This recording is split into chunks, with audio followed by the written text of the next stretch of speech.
Hello दोस्तों, मैं हूं पवन कुमार।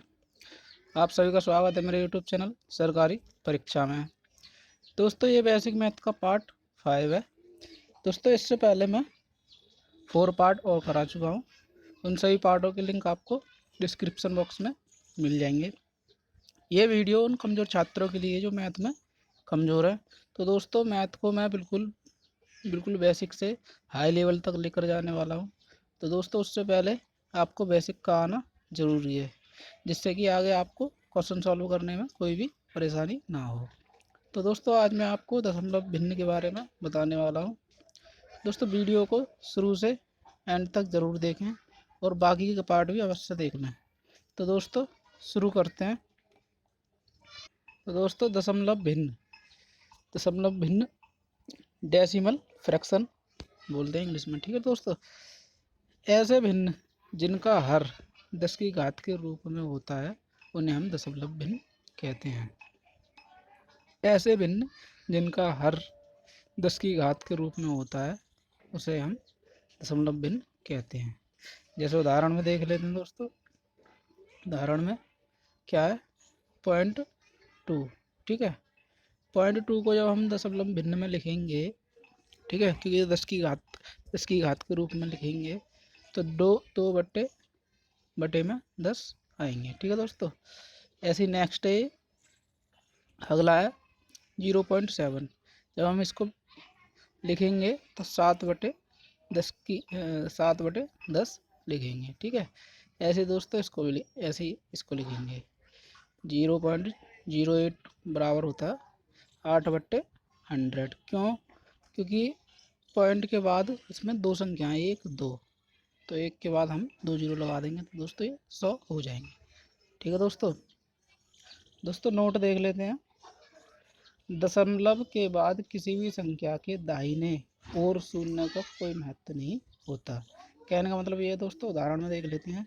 जैसे 0.2 है, ठीक है, 0.2 है, तो इसको हम 0.2 के बाद हम कितने भी जीरो लगा दें उनका कोई महत्व नहीं होता, ठीक है।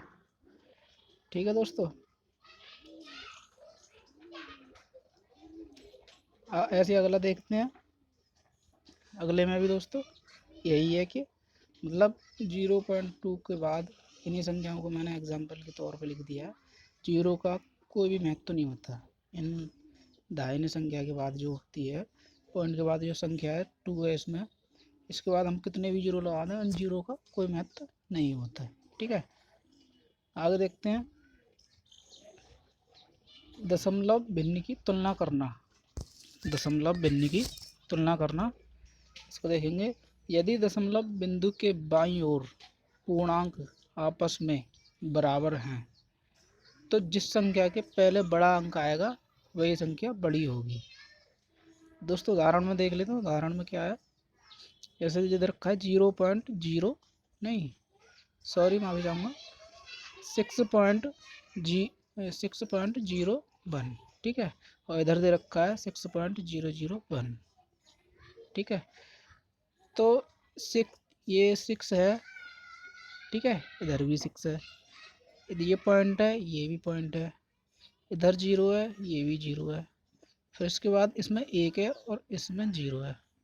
तो दोस्तों, इसमें जो संख्या जो बड़ी होगी, तो इसमें ये संख्या जो बड़ी होगी वो ये वाली होगी, क्योंकि इसमें 0 के बाद और 0 बढ़ रहे हैं, इसमें 0 के बाद 1 आ गया है, ठीक है। तो जो सबसे पहले आता है वही संख्या बड़ी मानी जाती है, ठीक है। अगले में देख लेते हैं, अगले क्वेश्चन, अगले एग्जाम्पल में। तो इसमें देखो 10 दे रखा है, इधर 10 दे रखा है, फिर पॉइंट दे रखा है, इसमें भी पॉइंट दे रखा है, ठीक है। फिर इसमें 0 दे रखा है, इसमें भी 0 दे रखा है, फिर इसमें 0 दे रखा है, फिर इसमें 1 दे रखा है। तो दोस्तों, इसका मतलब ये है कि इसमें जो हमारी बड़ी संख्या है वो इसमें ये वाली है, ठीक है। ऐसे अगला देखेंगे दोस्तों। अगले में भी क्या कह रहा है, 17 इधर है, इधर भी 17 है, ठीक है, फिर पॉइंट लगा हुआ है, इधर भी पॉइंट लगा हुआ है, इसमें फिर पॉइंट के बाद 0 है, इसमें भी 0 है, इसमें 1 है, फिर इसमें 0 है। तो तो दोस्तों, यहाँ पे 0 है तो जीरो छोटा होता है और एक बड़ा होता है, ठीक है। इसमें एक जो बड़ा होता है वो जीरो छोटा होता है, तो इसका मतलब ये है कि हमारी संख्या जो बड़ी है वो ये वाली है, ठीक है। ऐसे ही इसमें भी दोस्तों यही यही है, ठीक है ना।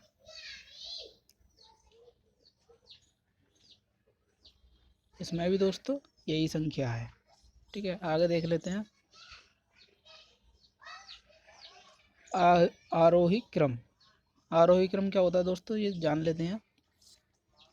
संख्याओं के बढ़ते हुए क्रम को आरोही क्रम कहते हैं। और बाईं ओर छोटी व दाईं ओर बड़ी संख्या लिखी जाती है।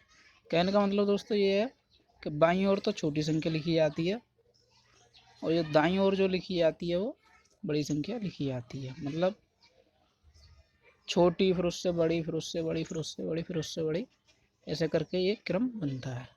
तो उदाहरण में देख लेते हैं दोस्तों। ये ऐसे लिख रखा है 1 2 3 4 5 6 7 8 9 10। ये मतलब आरोही क्रम है। पहले छोटी, फिर उससे बड़ी, फिर उससे बड़ी, फिर उससे बड़ी, फिर उससे बड़ी, ठीक है दोस्तों। ऐसे ही एक क्वेश्चन देख लेते हैं इसमें, छोटा सा क्वेश्चन, ठीक है।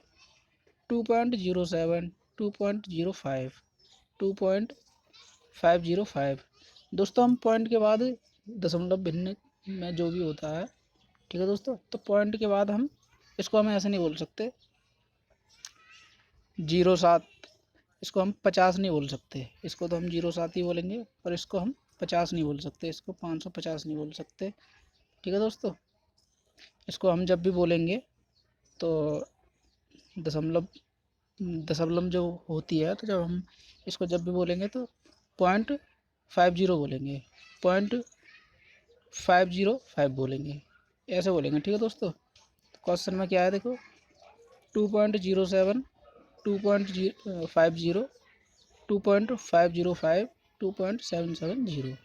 तो इसमें दोस्तों सबसे छोटी जो संख्या है ना इसमें, तो हमारी सबसे छोटी संख्या है इसमें ये वाली सबसे छोटी संख्या है, ठीक है। तो सबसे पहले ये आ गई, ठीक है। उसके बाद फिर ये वाली संख्या है छोटी 2.07, ठीक है। फिर उसके बाद ये आ गई। उसके बाद देखते हैं दोस्तों फिर 2.50, फिर उसके बाद ये आ गई और लास्ट में जो बची ये 2.505, ठीक है। क्योंकि दोस्तों इसमें जीरो है, इसमें जीरो है, इसमें 7 है, ठीक है। 00 फिर 7 है, तो इसमें एक जीरो के बाद 7 है, ठीक है। तो ये छोटी होगी, फिर ये उसके बाद बड़ी होगी, तो 2.07 है और ये 2.50 है, ठीक है दोस्तों। तो ये उससे थोड़ी बड़ी होगी और फिर उसके बाद 2.505 ये थोड़ी उससे बड़ी होगी, ठीक है दोस्तों। आगे देख लेते हैं अवरोही क्रम, ठीक है। संख्याओं के घटते हुए क्रम को अवरोही क्रम कहते हैं। यह बाईं ओर बड़ी व दाईं ओर सबसे छोटी संख्या लिखी जाती है।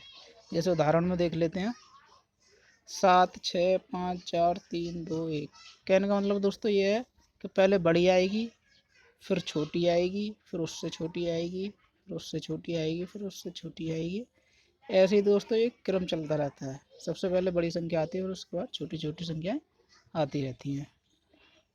क्वेश्चन देख लेते हैं। जो पहला वाला जो था उसमें हमने आरोही क्रम के तौर पे सॉल्व किया था, इसमें हम अवरोही क्रम के तौर पे सॉल्व करेंगे, ठीक है। तो सबसे पहले जो बड़ी संख्या थी दोस्तों हमारी 2.550, ठीक है। सबसे बड़ी संख्या जो है 2.550। उसके बाद जो छोटी संख्या है हमारी वो है 2.50, ठीक है दोस्तों। फिर उसके बाद जो छोटी संख्या है इसमें हमारी 2.07। उसके बाद दोस्तों देख लेंगे 2.007। तो दोस्तों इसको बोलते हैं अवरोही क्रम। कहने का मतलब ये है कि सबसे पहले बड़ी संख्या, फिर उससे छोटी, फिर उससे छोटी, फिर उससे छोटी, यही हमारा अवरोही क्रम कहलाता है, ठीक है। आगे देख लेते हैं दशमलव भिन्न को जोड़ना और घटाना। दशमलव भिन्न को जोड़ना और घटाना दोस्तों, इसको जोड़ना घटाना कैसे करते हैं ये उदाहरण देख लेते हैं एक। तो दोस्तों जो हमारा उदाहरण है ये हमने देखा कि 1.001 प्लस में 3.001 002। ठीक है, तीसरी संख्या हमारे पास 3.200। ठीक है, इसको हम प्लस करेंगे दोस्तों, ये 3 हो जाएगा, ये 0 हो जाएगा, ये 2 हो जाएगा, पॉइंट में ये 7 हो जाएगा। ठीक है दोस्तों, तो यही हमारा आंसर आ रहा है इधर भी। ठीक है, अगला क्वेश्चन देखते हैं।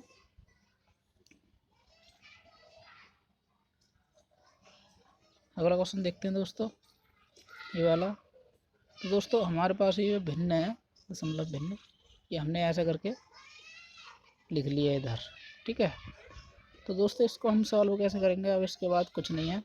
तो दोस्तों कुछ नहीं होता तो हम 0 लगा लेते हैं। जितनी संख्या जो होती हैं उनको हम बराबर करने के लिए पीछे 0 लगा लेते हैं। 0 का कोई महत्व नहीं होता, घटाने या जोड़ने के लिए हम 0 का प्रयोग करते हैं, 0 लगा लेते हैं। तो दोस्तों हमने इधर यहाँ पे 0 लगा के हमने ये जोड़ किया।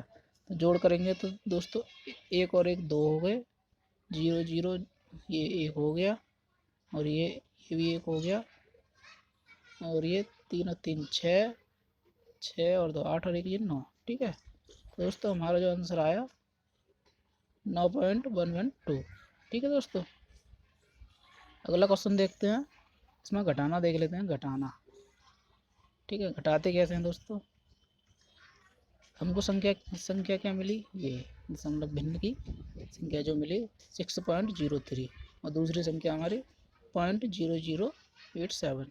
तो दोस्तों मैंने अभी आपको बताया था ना, संख्या को बराबर करने के लिए हम 0 लगा लेते हैं पीछे। ठीक है, ये यहाँ पे ऐसा करके 0 लग जाएंगे तो ये संख्या हमारी बराबर हो गई है ना, ये चारों संख्या बराबर हो गई। तो जब हम 0 लगाएंगे तो हम इसको घटा लेते हैं।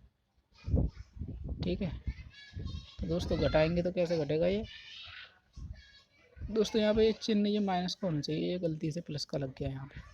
ठीक है, ये चिन्ह होना चाहिए माइनस का होना चाहिए।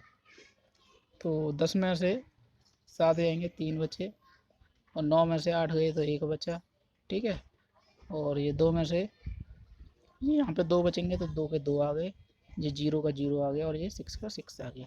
तो यही हमारा आंसर है। ठीक है दोस्तों, आशा करता हूँ आपको समझ में आया होगा।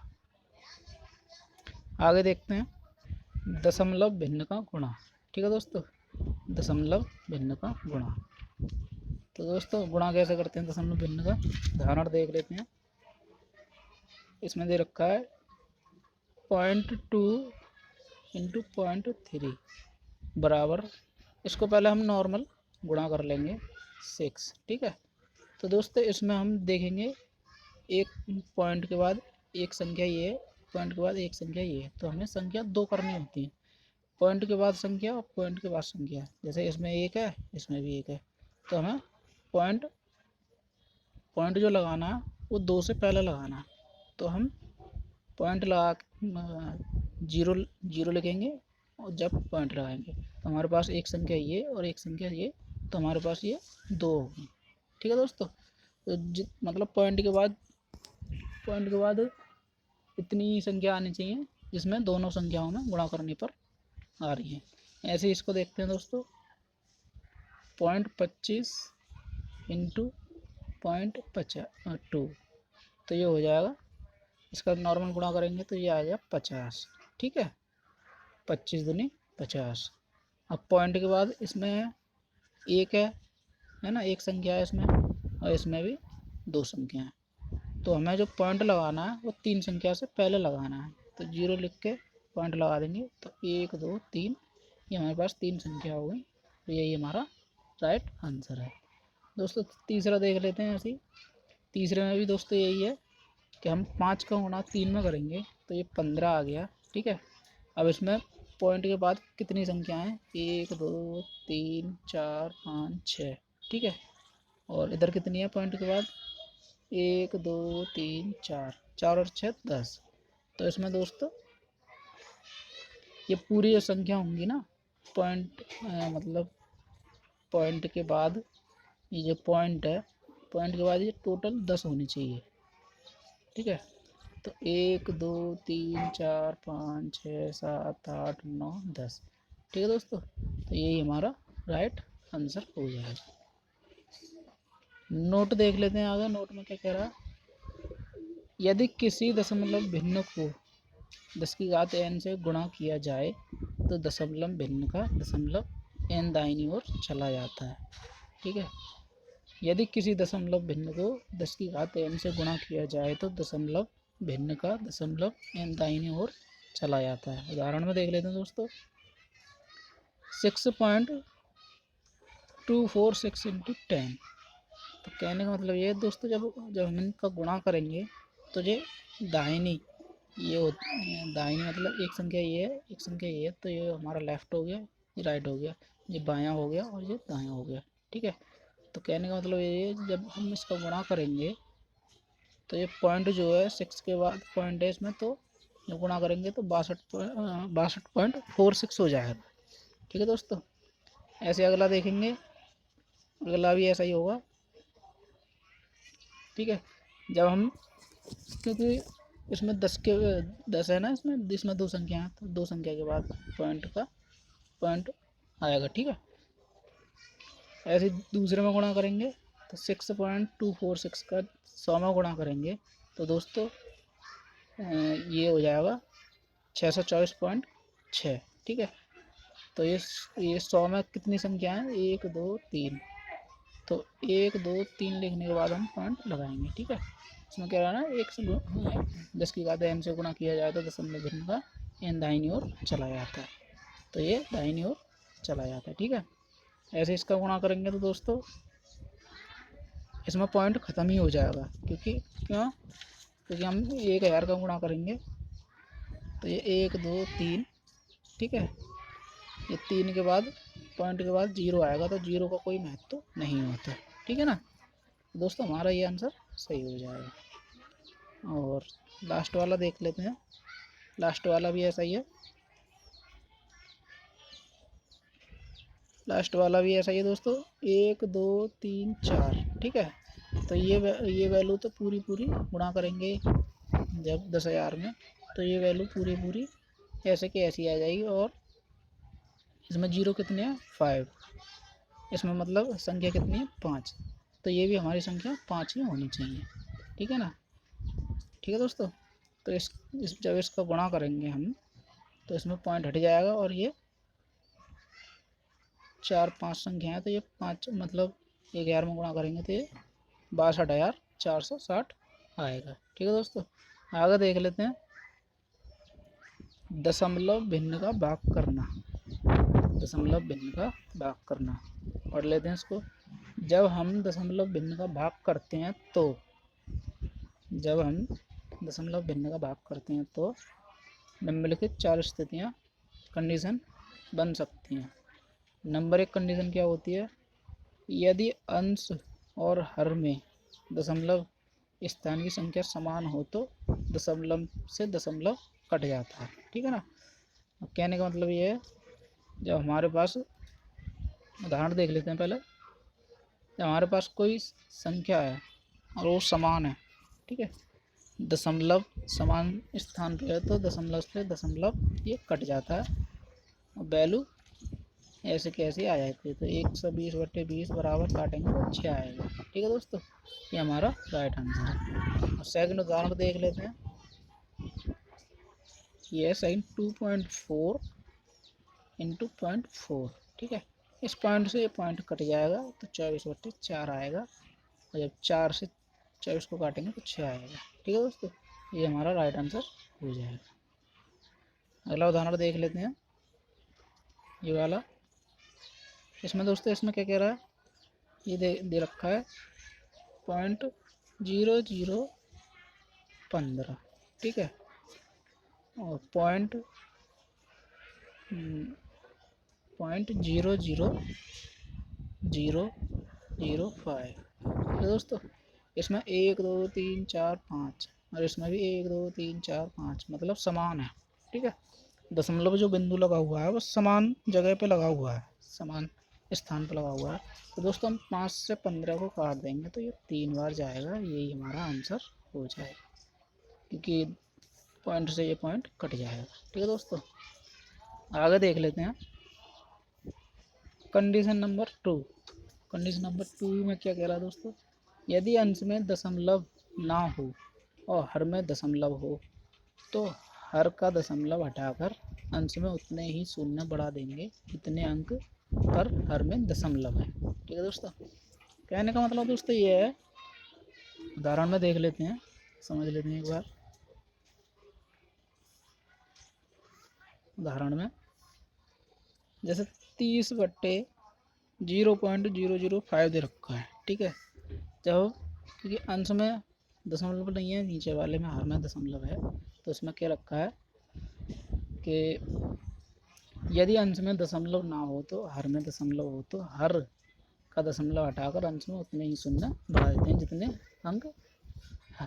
जितने अंक पर हर में दशमलव है। ठीक है, कहने का मतलब ये है कि दोस्तों ये 30 तो हम ऐसे ही लिखेंगे, और पॉइंट के बाद जितनी भी ये संख्या हैं, ठीक है, जितने भी ये अंक हैं, ठीक है, जितने भी ये अंक हैं 1 2 3, ये 3 जीरो ऊपर बढ़ा लेंगे और नीचे से ये पॉइंट हट जाएगा।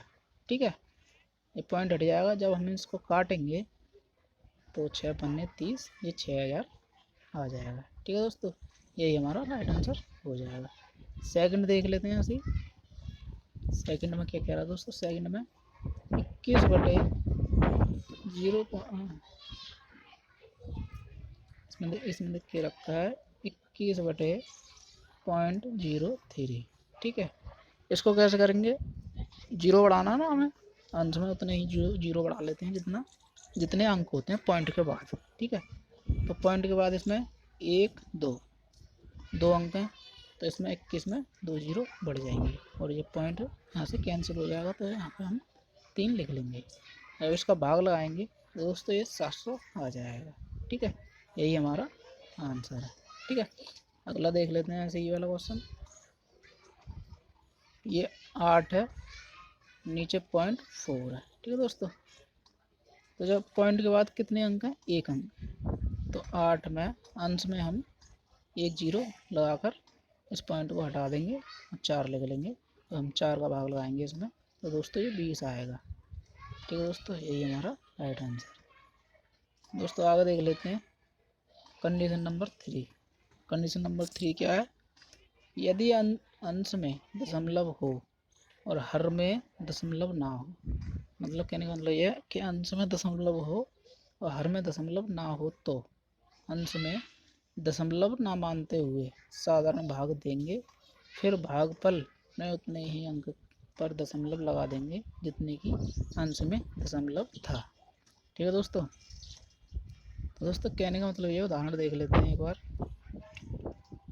उदाहरण देख लेते हैं, ये हमारे पास 0.51/17। ठीक है, तो इसको हम पहले साधारण रूप में इसका भाग कर देंगे, तो 17×51। ठीक है दोस्तों, अब उसमें क्या रखा था हमारे पास, 3 निकल के आया है ना, उसमें बोला था कि अंश में जितने अंक होंगे उतने पर दशमलव लगा देंगे। ठीक है, तो हमारे इसमें अंक कितने हैं, 2, पॉइंट के बाद इसमें अंक 2 हैं, तो हम यहाँ पे 2 अंक करके पॉइंट लगा देंगे, मतलब पॉइंट के बाद हमारे ये 2 अंक हो गए, ये 0.03 इसका यही राइट आंसर है। ठीक है दोस्तों, ऐसे ही अगला देख लेते हैं। ये भी इसमें कह रहा 1.15/23। ठीक है दोस्तों, अब इसमें हम क्या करेंगे, इसको हम साधारण रूप में ही लिख लेंगे और 23 का भाग लगाएंगे, तो दोस्तों हमारे पास कितना आएगा, ये हमारा 5 बार कट जाएगा। ठीक है, और 5 बार कट गया दोस्तों ये, तो इसमें पॉइंट के बाद कितने अंक हैं, 1 2, तो हमें यहाँ पे ये पॉइंट के बाद 2 अंक करने होंगे। ठीक है, यहाँ पे हम 0 लिखेंगे, 0.05 इसका यही राइट आंसर है। ठीक है दोस्तों, अगला देख लेते हैं थर्ड क्या कह रहा है। थर्ड में दोस्तों, थर्ड में 0.0021। ठीक है, और नीचे 7 दे रखा है, तो दोस्तों हम साधारण मान में इसको ऐसे लिखेंगे 21 उतार लेंगे, 7 ये उतार लेंगे, तो इसका हम भाग लगा देंगे तो दोस्तों 3 आएगा। पर दोस्तों ये 3 आने के बाद दोस्तों हम इसको कैसे लिखेंगे, इसमें पॉइंट के बाद कितने अंक हैं, 1 2 3 4। तो दोस्तों हमें पॉइंट के बाद 4 अंक करने होंगे। तो पॉइंट के बाद 4 अंक करेंगे तो 1 2 और ये 3। ठीक है, कहने का मतलब ये है कि दोस्तों पॉइंट 1 2 3 और ये 3, ये हमारा राइट आंसर हो जाएगा। ठीक है दोस्तों, जैसे कि यहाँ दे रखा है। दोस्तों अगला देख लेते हैं कंडीशन नंबर 4। कंडीशन नंबर 4 में क्या कह रहा है, अंश और हर दोनों जगह पर दशमलव हो, लेकिन अंश और हर में दशमलव समान ना हो तो कंडीशन 2 और 3 में बदलकर भाग देंगे।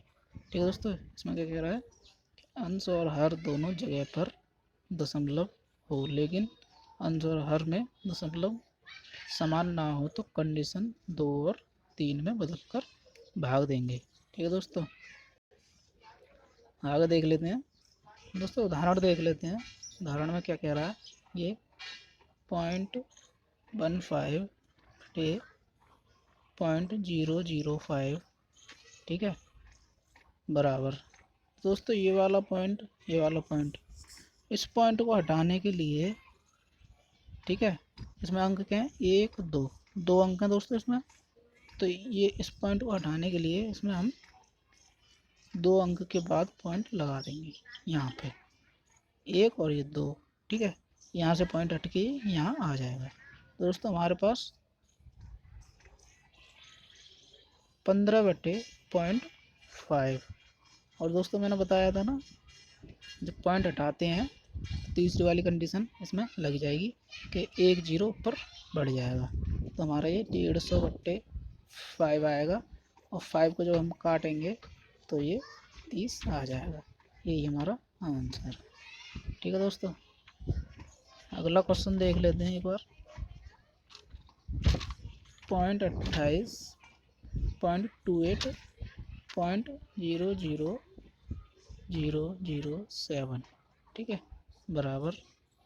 दोस्तों इस पॉइंट को हटाने के लिए 1 और ये 2 अंक हैं, तो यहाँ से ये पॉइंट हटाने के बाद ये वाला 0 यहाँ पे आ जाएगा। ठीक है, तो 28/0.007। दोस्तों पॉइंट से पहले ये वाले 0 लिखना कोई ज़रूरी नहीं है। ठीक है दोस्तों, तो पॉइंट के बाद हम 007 लिख लेंगे, और फिर इसको तीसरी कंडीशन में बांट देंगे। 28 बट्टे पॉइंट के बाद कितने अंक हैं, 1 2 3, तो यहाँ पे हम 3 अंक 3 0 लगा देंगे और बटे में 7 लिख देंगे। तो हम इसको काटेंगे तो 7 चौक 28, तो दोस्तों ये 4000 आएगा। यही हमारा आंसर है। ठीक है दोस्तों, थर्ड क्वेश्चन देख लेते हैं दोस्तों। इसमें 0.121, ठीक है, 0.11 बराबर। दोस्तों जब ये नीचे वाला पॉइंट हटाएंगे तो ये 1.21/11 आ जाएगा। ठीक है, उसके बाद हम इसको भाग कर देंगे तो 0.11 आएगा। क्यों? क्योंकि पॉइंट के बाद इसमें 1 अंक है, 2 अंक। ठीक है, ये 2 अंक हो गए, क्योंकि 11 का भाग 121 में देंगे तो 11 बार जाता है। ठीक है दोस्तों चौथा क्वेश्चन देख लेते हैं, लास्ट। ठीक है, इसमें दे रखा है 0.045/0.9। तो दोस्तों इस पॉइंट को हटाने के लिए ये कितना अंक है, 1 अंक। ठीक है, जब 1 अंक है तो हम यहाँ पे पॉइंट हमारा यहाँ पे है, तो 1 अंक के बाद पॉइंट लगा देंगे यहाँ पे, तो हमारे पास आएगा 0.45/9। ठीक है, जब हम इसका भाग करेंगे तो 9 पंजे 45, 5 आएगा। तो दोस्तों पॉइंट के बाद कितने अंक हैं, 1 और 2। ठीक है, तो पॉइंट के बाद हमारे पास 2 अंक होने चाहिए, तो 0.05 इसका आंसर हो जाएगा। यही इसका राइट आंसर है। यही इसका राइट आंसर है। ठीक है दोस्तों। तो दोस्तों आपका पार्ट 5 यहीं समाप्त होता है। अगले पार्ट में मैं आपको नंबर सिस्टम संख्या पद्धति कराने वाला हूँ। उसको भी हम बेसिक से करेंगे। उसके बाद हम बेसिक से हाई लेवल तक क्वेश्चन भी सॉल्व करेंगे। तो दोस्तों इससे पहले बेसिक मैथ के सारे पार्ट ज़रूर देख लें, जिससे कि आपका बेसिक अच्छे से क्लियर हो जाए। दोस्तों किसी को इसकी PDF फाइल चाहिए तो इस व्हाट्सएप नंबर पर नाम और मैथ PDF लिखकर मैसेज करें। दोस्तों अगर वीडियो अच्छी लगी हो तो वीडियो को लाइक करें, शेयर करें और चैनल को सब्सक्राइब करें और बेल आइकन ज़रूर दबाएं, जिससे कि आपको हर वीडियो का नोटिफिकेशन मिलता रहे। धन्यवाद।